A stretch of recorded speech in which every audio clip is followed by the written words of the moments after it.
Babe, what happened? Babe. Gosh, can you just give me a minute? What do you mean, wait? I'm here trying to figure out what the hell is going on, and you're shutting me out. This is why we never get anywhere. You constantly... Babe! Want to shut down and get in your emotions? Babe! Is everything alright? Is everything okay? Just listen. Okay, I'm listening.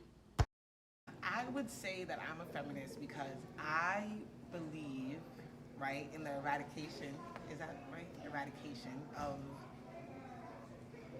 I guess I would say the eradication of hierarchical power in a sense, right? Like power that kind of ranks us. So I would say I'm a feminist because I believe in eradicating oppression, tyranny, inequality, things of that nature. So yeah, I think I'm a feminist. Quite simply, I'm not. Just because in terms of like terminology and just like labels, there's a lot of labels that have been assigned to me, like even women, you know? And when you say those things, it's kind of performative. Like people would expect you to act like a woman, or people would expect you to do things associated with that term. So I think I wouldn't call myself a feminist, but I don't think I'll call myself a feminist. No, I'm not.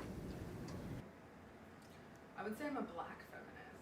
I feel like the word feminism, like, and what it means, has kind of, I've studied the evolution of the ways that it's very specifically excluded my experience and people, and like women of color's experience and perspective. So I would definitely, language of black feminism is definitely something that resonates more with me. Read Feminism is for Everyone by Bell Hooks a while ago, and I think it talked about sort of like the reclamation of the word feminism because it has been so whitewashed and it has been so like uprooted by white feminists and sort of like excluded the narratives and like the cultures that like make up womanhood as a whole. When we talk about feminism as a part of the world that we live in, we're talking about feminist critiques, right? So we're talking about like, how would I look at government through a feminist lens? Or how would I look at government through a feminist critique, right? And with that, I'll say, we need more child services, right? We need more services that support single mothers.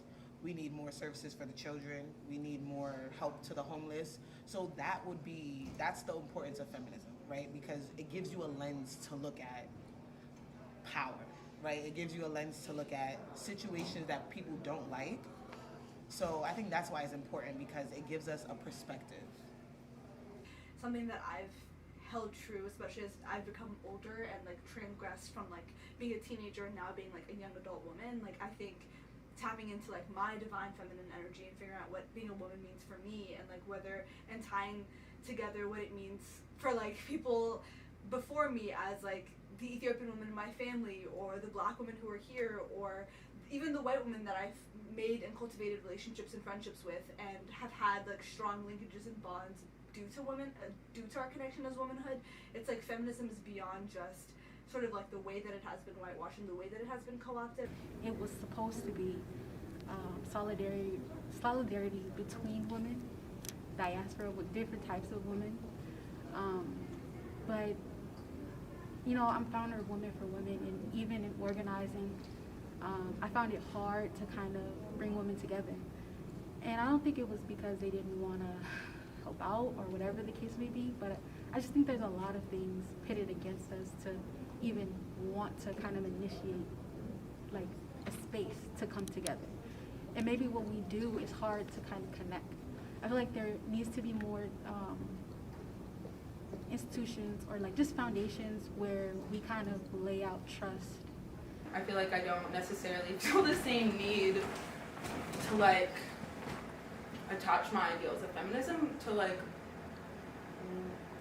to white feminism in the same ways, right? And just like I'm trying to cultivate my own space in like a way that it's not necessarily exclusive, but is just that just prioritizes and centralizes the experiences of black but also like subaltern women in our conceptions of like what justice and equality is, which I think is like really the core of feminism, and like they've just missed the mark repeatedly throughout the years, I think, with like the discourse of mainstream feminism.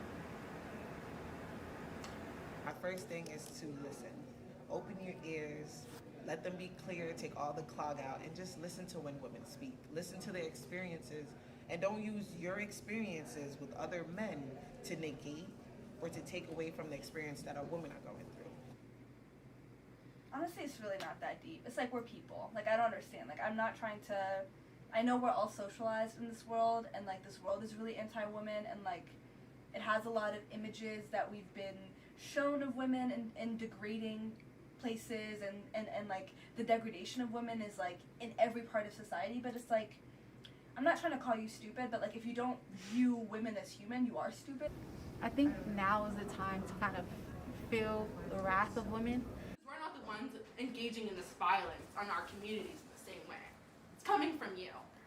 So, like, if you actually care about women, if you actually have a stake in feminism, if you actually value your mothers and sisters and friends and loved ones who are female, or identify as female, or fuck it, just fucking respect people. Just respect people, but especially women, because you fucking came out of one. So relax. Do you understand now? I think I understand.